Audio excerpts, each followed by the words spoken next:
नमस्कार, आप देख रहे हैं न्यूज फॉर नेशन और मैं हूं प्रियदर्शन। बिहार के मुख्यमंत्री नीतीश कुमार अब अपने उत्तराधिकारी तय कर रहे हैं। उत्तराधिकारी इसलिए तय कर रहे हैं क्योंकि पिछले लंबे अरसे से ये बातें चर्चा में थी कि नीतीश के सियासी उत्तराधिकारी कौन होंगे, क्योंकि जदयू जब भविष्य में संचालित होगी तो आखिर नीतीश कुमार के बाद जदयू के सर्वेसर्वा कौन बनेंगे। तो इन तमाम चीजों पर विराम लगाते हुए अब नीतीश कुमार के बारे में कहा जा रहा है कि उन्होंने अपना उत्तराधिकारी तय कर लिया है और ये उत्तराधिकारी कोई और नहीं बल्कि आईएएस ऑफिसर रहे मनीष कुमार है। बल्कि ये कोई और नहीं, आईएएस अधिकारी मनीष कुमार वर्मा हैं। दरअसल मनीष कुमार वर्मा भले ही सियासी तौर पे और आम चेहरे के तौर पर आम लोगों के बीच में ज़्यादा लोकप्रिय नहीं हो, लेकिन अगर आप पिछले कुछ अरसे से बिहार की सियासत और नीतीश कुमार के मुख्यमंत्री बनने के बाद से उनके इर्द गिर्द रहने वाले लोगों पर नज़र डालेंगे तो मनीष कुमार वर्मा एक ऐसे शख्स रहे हैं जो लगातार नीतीश कुमार के आसपास हमेशा से रहे हैं। चाहे उन्हें बिहार में बड़ी प्रशासनिक जिम्मेदारी देने की बात हो या फिर जब उन्होंने आईएएस से वीआरएस दे दिया तो उसके बाद उनको नीतीश कुमार ने बिहार में विशेष पदों पर देकर के और उनके लिए एक ऐसी जिम्मेदारियां दी जो बिहार में इसके पहले तक नहीं हुआ था। तो इन तमाम चीज़ों के बीच अब आज मनीष कुमार वर्मा जदयू में शामिल हो रहे हैं। जदयू में उनका आना कई तरीके के नए सियासी संकेतों को भी दे रहा है और यह भी बता रहा है कि मनीष वर्मा भविष्य के जदयू के तारनहार होंगे, यानी कि नीतीश कुमार के उत्तराधिकारी होंगे। तो दरअसल हम आपको पहले बताते हैं कि आखिर मनीष कुमार वर्मा हैं कौन, आखिर क्यों मनीष कुमार वर्मा पर नीतीश इतना विश्वास जता रहे हैं।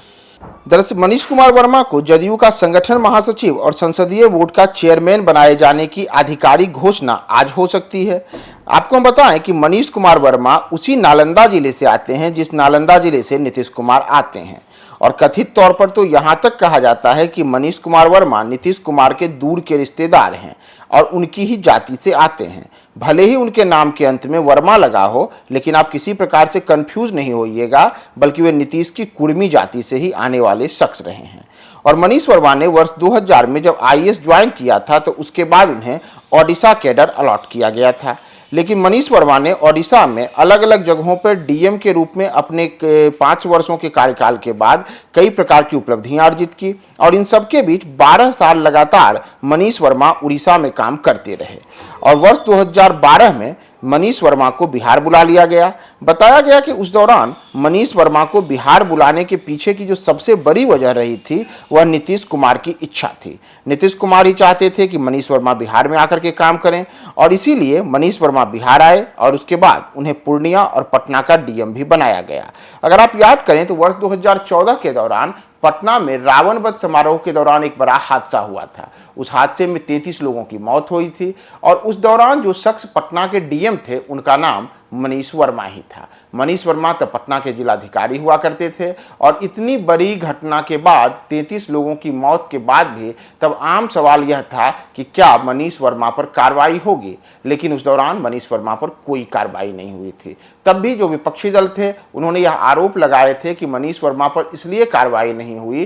क्योंकि मनीष वर्मा नीतीश कुमार के निकटस्थ अधिकारियों में शामिल थे। और अब वही मनीष वर्मा उसके बाद फिर से नीतीश कुमार के इतने करीबी हुए कि जब वर्ष 2018 में उनका 5 साल का बिहार का प्रतिनियुक्ति का कार्यकाल खत्म हुआ तो उसके बाद उन्हें केंद्रीय बोर्ड ने फिर से उनके मूल कैडर यानी कि ओडिशा में जाने को कहा, लेकिन मनीष वर्मा ने तब ओडिशा जाने से इनकार कर दिया। इतना ही नहीं, न केवल मनीष वर्मा ने ओडिशा जाने से इनकार कर दिया बल्कि उन्होंने अपना जो आईएएस का जो वो कंप्लीट किए थे वो आईएएस से वीआरएस देने को भी तैयार हो गए। कहा तो यहां तक गया था कि उस दौरान उनके कई साथियों ने उन्हें सुझाव दिया था कि आप 20 वर्ष का जो आपका कार्यकाल होना चाहिए आईएएस के लिए फुल पेंशन और अन्य प्रकार की सुविधाओं के लिए उसे पूरा कर लेंगे तो कई प्रकार की भविष्य की सुविधाएं मिल जाएंगी। लेकिन मनीष ने किसी की नहीं सुनी और मनीष ने उस दौरान 18 साल आईएएस के सेवाकाल के बाद अपना वीआरएस दे दिया और फिर वे बिहार में ही नीतीश कुमार के साथ जम गए। इतना ही नहीं, मनीष वर्मा को उस दौरान जब वर्ष 2018 में उन्होंने आईएएस के अफसर के रूप में इस्तीफा दे दिया तो उसके बाद नीतीश कुमार ने उनके लिए कई प्रकार की अन्य सुविधाएं बिहार में दी। जैसे मनीष वर्मा को बिहार राज्य आपदा प्रबंधन प्राधिकरण का सदस्य बनाया गया, उन्हें बुनियादी ढांचे के विकास पर सीएम का सलाहकार भी बनाया गया और तो और वर्ष 2022 में नीतीश ने अपने चहेते के लिए एक नई पोस्ट ही बना दी। दरअसल मुख्यमंत्री का अतिरिक्त सलाहकार का एक पद बनाया गया था और तब यह चर्चा आम थी कि आखिर इस अतिरिक्त सलाहकार के पद पर किसे नियुक्त किया जाएगा और नीतीश कुमार को यह जरूरत ही क्यों पड़ी कि पहले से ही इतने सलाहकारों से घिरे हुए नीतीश कुमार को अब अतिरिक्त सलाहकार की जरूरत आन पड़ी। तो उस दौरान अतिरिक्त सलाहकार के पद पर मनीष वर्मा की नियुक्ति की गई और मनीष वर्मा इस बार के जब लोकसभा के चुनाव हुए तो वर्ष 2024 के लोकसभा चुनाव के दौरान भी कई लोकसभा क्षेत्रों में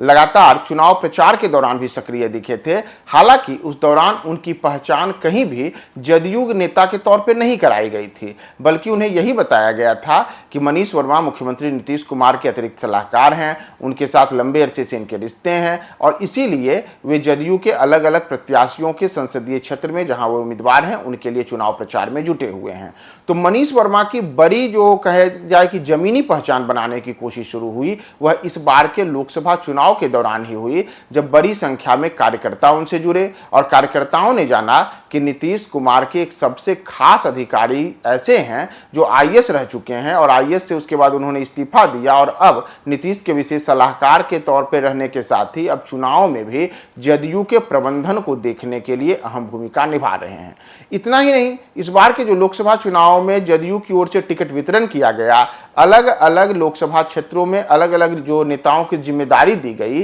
कहा गया कि उन जिम्मेदारियों को देने में भी सबसे बड़ी जिस शख्स की जिम्मेदारी रही वह शख्स मनीष वर्मा ही रहे और उन्होंने ही सबको अलग अलग संसदीय क्षेत्र अलॉट किया कि आप वहां जाइए और जदयू के प्रत्याशियों की जीत सुनिश्चित करने के लिए काम कीजिए। तो इन तमाम चीज़ों के बीच अब जब नीतीश कुमार अपने जीवन के 7वें दशक में हैं, लगातार उनके स्वास्थ्य को लेकर के भी कई तरीके की चर्चाएं होती हैं और इतना ही नहीं, जदयू का संगठन कैसे भविष्य में बेहतर हो, कैसे जदयू में जो तमाम नेता हैं उनको एकीकृत करके रखा जा सके और तमाम नेताओं के बीच में एक बेहतर सामंजस्य स्थापित किया जाए जो नीतीश कुमार और अन्य नेताओं के बीच में एक मजबूत कड़ी के तौर पर सामने आए। तो उसके लिए अब मनीष वर्मा के नाम को माना जा रहा है और वही मनीष वर्मा आज आधिकारिक रूप से जदयू की सदस्यता ग्रहण करेंगे, यानी कि नीतीश कुमार अपने उत्तराधिकारी के तौर पर अपने दूर के रिश्तेदार मनीष वर्मा को अब जदयू में सबसे बड़ी जिम्मेदारी देने जा रहे हैं। तो मनीष कुमार वर्मा अगर नीतीश के उत्तराधिकारी होते हैं तो जदयू का भविष्य क्या होगा और नीतीश आगे आने वाले समय में उनके लिए और क्या क्या पद देते हैं, हम आपको तमाम अपडेट्स बताएंगे। बने रहें न्यूज़ 4 नेशन के साथ।